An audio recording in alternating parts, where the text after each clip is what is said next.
Bonjour ma belle rêveuse libre, c'est Fanny, comment vas-tu? Eh ben moi ça va super, je sors d'un week-end de formation, je m'éclate toujours autant en train d'apprendre les constellations familiales. Donc qui je suis? Je suis coach, thérapeute et artiste et j'accompagne les femmes, toi, à aller vers un max de bonheur. Alors dans cette vidéo, de quoi je vais te parler? Je vais te parler de tes relations sentimentales et de tes relations tout court. Et de pourquoi ça bug, entre guillemets. Donc ça, c'est tout un programme. Si tu veux, tu peux t'abonner à ma chaîne sur le petit bouton s'abonner et partager et voir ce que je fais si tu as envie sur rêveuselibre.com. Ça y est, j'ai un site web. Wouhou! Bon, alors, sans plus attendre, je te parle du mouvement interrompu. Qu'est-ce que c'est, ma belle? Le mouvement interrompu, c'est en fait un moment qui s'est passé dans ta vie entre 0 et 18 ans. Donc là, on parle, tu sais que je travaille avec auprès de mes coachés sur le programme Boost Évolution. Moi, j'accompagne avec les blessures qui empêchent d'être soi-même. On va les guérir, ces parts de nous-mêmes, ce petit enfant intérieur. Des blessures qui nous ont été faites entre 0 et 6 ans. Et là, un nouvel outil que je viens de rentrer dans ma boîte à outils, ça s'appelle le mouvement interrompu. Donc, qu'est-ce que c'est le mouvement interrompu? C'est une pratique en fait thérapeutique qui va te permettre de te réconcilier avec très profondément, là où la blessure d'abandon a été cristallisée dans la partie de ta vie entre 0 et 18 ans. C'est en fait une coupure qui a été faite entre ton parent, que ce soit ta mère ou ton père, quand il y a eu une séparation plus ou moins longue, ou alors une absence, c'est-à-dire que ton père était dépressif et du coup, énergétiquement, tu n'avais pas accès à lui, parce que la dépression, malheureusement, ça occupe beaucoup la tête et l'énergie des gens qui en sont malades. C'est une maladie, du coup, ils ne s'occupent pas de leurs enfants ou ils sont absents. Ça peut être, quand tu es né et que tu as été en couveuse pendant quelques semaines. Là, il y a eu une séparation avec ta mère. Ça peut être une séparation, tu as été envoyé en vacances, en camp de vacances, tous les étés, pendant 2 mois, ou chez un oncle, une tante, et tu as été coupé de tes parents. Ça peut être aussi un divorce, malheureusement, quand il y a un des deux parents qui quitte le nid familial. C'est vécu comme une séparation dans le cœur de l'enfant, très forte. Voilà, tout ça, toutes ces séparations, on en reparlera si tu veux en privé, en coaching live, si tu as envie de prendre un rendez-vous. Je te mets un lien en dessous de la vidéo. Mais en tout cas, voilà, je pense que tu peux te faire une idée sur un moment de ta vie où tu aurais pu être séparé de tes parents et où ça a créé dans ton cœur une blessure d'abandon, en fait. Voilà. Donc cet outil de guérison, il peut être employé autant réparer l'abandon et la séparation qui aurait pu avoir lieu avec ta mère. Et ça peut être pratiqué avec aussi réparer cette séparation avec ton père. À la base, quand on commence à travailler sur cette guérison, on commence toujours par le sexe féminin, parce que la maman, c'est celle qui porte, c'est celle qui prend soin et c'est celle qui, qui donne la vie. Donc c'est avec elle, quand je suis née, c'est avec toi maman que j'ai été en lien directement. C'est pas avec papa. Les papas, ils sont là et en général, ils interviennent dans les années après, en fait, de l'évolution de l'enfant. Ils sont plus présents à partir des 2 ans. Voilà, voilou. C'est pour ça que je vais pratiquer le mouvement interrompu avec mes patientes, mais on va d'abord commencer par la maman. Donc, ma belle rêveuse libre, tu te demandes qu'est-ce que cela, qu'est-ce que cela engage dans ma vie d'adulte plus tard si j'ai été séparée de mes parents, père ou mère ou les deux. Eh bien, écoute, ce qui arrive, c'est que dans nos relations adultes, on va avoir beaucoup de mal. On va développer 2 syndromes, donc tu peux en avoir qu'un. Moi, personnellement, j'ai les 2. C'est-à-dire que soit quand tu vas te mettre avec quelqu'un en amour, en fait, un bel amoureux et que tu es prête à faire ta vie de couple et que tu es bien. Je bois un petit peu mon café, c'est le matin. Ce qui va se développer chez toi, c'est une angoisse et c'est une peur du rejet quand tu es amoureuse.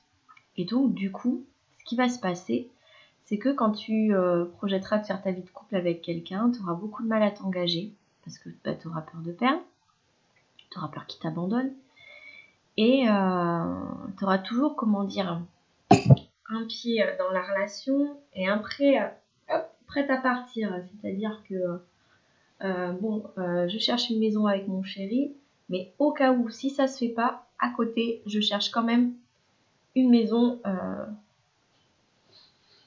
pour moi et ma fille. On ne sait jamais, tu vois, ça va me mettre dans comment dire, tu vois, une énergie comme ça, un comportement de et si ça se passe pas, tu vois. Et c'est pareil, donc ça c'est une peur de souffrir parce que tu imagines déjà que ça se passe pas en fait. Et si ça se passe mal, et s'il m'abandonne, et si on se sépare, voilà. Du coup tu peux pas vraiment t'engager parce que tu as peur de perdre. Donc ça crée quelqu'un qui a un comportement de recul dans cette peur de l'engagement. En face, si tu es en face et que tu ne fais pas ça, toi, ça peut te mettre en situation de dépendance et réveiller ta blessure d'abandon. Donc voilà, la personne si tu es comme ça, sujette à des peurs d'engagement ou alors à des grosses dépendances, c'est que tu as sûrement eu en fait une coupure avec l'un de tes deux parents ou carrément tes deux parents. Ce que ça va pouvoir provoquer aussi dans ta vie de tous les jours, c'est-à-dire que les amis qui sont loin, tu as du mal, ou près, hein, mais tu as du mal à rester en contact, c'est-à-dire à les appeler souvent, à entretenir du lien régulier avec eux, à être très présente pour eux et avec eux et à entretenir ce lien d'amitié au jour le jour, au quotidien. Et pourquoi on fait ça aussi ? C'est par peur qu'ils se cassent, de les perdre. Du coup, on s'investit moins. Moi, je sais par exemple que mes amies, celles qui sont loin, si elles font pas des efforts de venir vers moi, c'est vrai que je prends rarement le téléphone. Donc maintenant que je le sais et que je vois à quoi c'est lié, je me fais un agenda avec vraiment quelle personne j'ai envie d'entretenir le lien et je le fais. Je passe mes coups de fil, mais c'était pas naturel pour moi, si tu veux. J'ai toujours été en difficulté quand j'avais une relation longue distance ou amicale de garder du lien, quoi. Ah, c'est pas sorcier d'appeler une fois par mois. Donc bref, voilà, ça c'est aussi relié à ce petit enfant intérieur qui s'est fait abandonner quand il était petit ou petite, ou même grande. Ça peut être des coupures jusqu'à la majorité en fait. C'est clair ? Du coup, on va passer aussi à l'aspect somatique. Qu'est-ce que ça va faire dans ton corps ? Ça va te faire des maux de tête, des douleurs à l'estomac, un tempérament assez angoissé et stressé. Voilà. Donc, il y a deux comportements qu'on peut adopter quand on a été coupé avec nos deux parents ou un des deux parents. Donc, c'est soit difficulté d'engagement et difficulté de garder du lien et tout, parce qu'on a été rejeté, on s'est senti rejeté et abandonné. Donc, on fait la même chose. On abandonne et on rejette. Et sinon, ça peut faire un autre pendant, c'est le bon dépendant affectif. Voilà, celui qui colle au basque, qui se sent souvent abandonné et donc qui est dans une grosse dépendance et qui rentre dans des relations amoureuses avec beaucoup de dépendance. Et bien sûr, en face, vu qu'on n'est pas ajusté nous-mêmes, en face, on va voir la personne pile poil qui, elle, aura le syndrome de la peur de l'engagement. Et là, ce sera youpi youpla boum. On se casse la gueule, émotionnellement, parce que les deux, en fait, ils s'activent leurs blessures. Ils s'activent leur comportement de manque. Donc, moi, je t'invite à faire un travail là-dessus. Déjà pour toi, et puis à côté, si tu as un compagnon ou une compagnonne et que, tu es face à des problématiques comme ça, d'engagement, de peur de perdre et de se synchroniser là-dessus. Je pense que le mouvement interrompu, c'est une super bonne solution de t'aider en fait à réparer cette souffrance quand tu étais enfant ou ado. Et cette mémoire en fait d'abandon et de perte qui s'est cristallisée en toi. Alors, comment ça se passe? En cabinet ou en visio? On le fait. C'est un moment avec moi ou avec ta thérapeute que tu prendras, où en fait ça se passe que déjà je vais écouter ton histoire et ensuite tu vas, si c'est avec moi par visio, on va visualiser, on va faire, on appelle ça le rêve éveillé, c'est-à-dire que tu fermes les yeux et tu imagines ce que je vais te dire.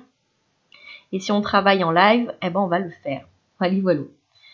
Tout simplement, c'est un travail où tu vas entendre, tu vas entendre des phrases archaïques. Ces phrases archaïques, on appelle ça archaïque parce que ce sont des phrases qui touchent le subconscient à la racine, c'est-à-dire que ce sont des mots qui vont venir décristalliser ces mémoires de souffrance.